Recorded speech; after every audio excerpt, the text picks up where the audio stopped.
Good afternoon. This post is for the 3rd and 4th graders. This is Wonder, and in these posts I'm be continuing reading Wonder to the 3rd and 4th grade. We're on the chapter called Names. There's no numbers in Wonder. The chapters aren't numbered. So what I'll do is I'll start with names, and that will be chapter 1 in the post. And so from now on, it will be the next chapter and then 2, so that you'll know where we left off. So if you remember where we left off in Wonder is that we left off and Augie had just it was just Halloween, and he dressed up as something different than his friend thought he was dressed up as, and his friend that he thought it was his friend called him a name. And so the next chapter is named Names.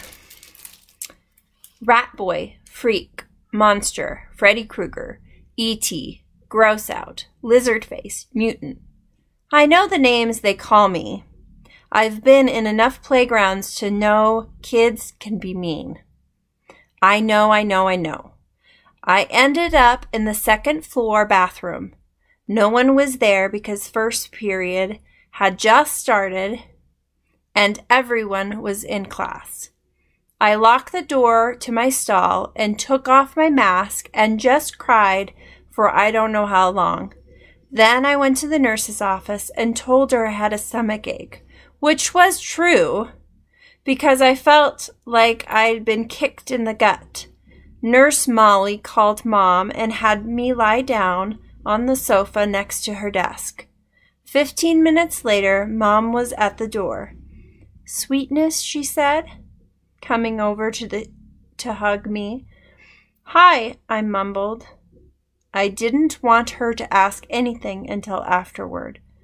"You have a stomach ache?" she asked, automatically putting her hand on my forehead to check for my temperature. "He said he feels like throwing up," said Nurse Molly, looking at me with very nice eyes. "And I have a headache," I whispered. "I wonder if it's something you ate," said Mom, looking worried. "There's a stomach bug going around," said Nurse Molly. "Oh, geez," said Mom, her eyebrows going up as she shook her head. She helped me to my feet. "Should I call a taxi, or are you able to walk home?" "Okay. I can walk." "What a brave kid," said Nurse Molly, patting me on the back as she walked us towards the door. "If he starts throwing up or runs a temperature, you should call the doctor." "Absolutely," said Mom, shaking Nurse Molly's hand. "Thank you so much for taking care of him." "My pleasure," answered Nurse Molly, putting her hand under my chin and tilting my face up. "You can take care of yourself, okay?" I nodded and mumbled, "Thank you." Mom and I hug-walked the whole way home. I didn't tell her anything about what happened. And later, when she asked me if I felt well enough to go trick-or-treating after school, I said no. This worried her, since she knew how much I usually loved trick-or-treating. I heard her say to Dad on the phone, he doesn't even have the energy to go trick-or-treating. No fever at all. Well, I will if he doesn't feel better by tomorrow. I know, poor thing.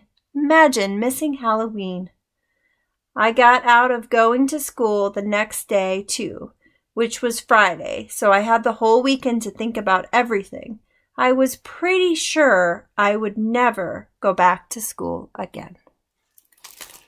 So, and we remember that when he was planning on something else, and he decided to be the Bleeding Scream. And so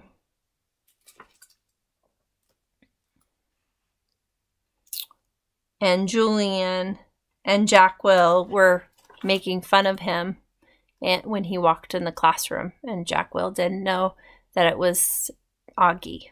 And so that is where we're going to leave off. Next time, we're going to start part 2, which is actually a chapter about Via, and that's Augie's sister. So we'll see you next time for part 2, the start of part 2, and we will see you next time.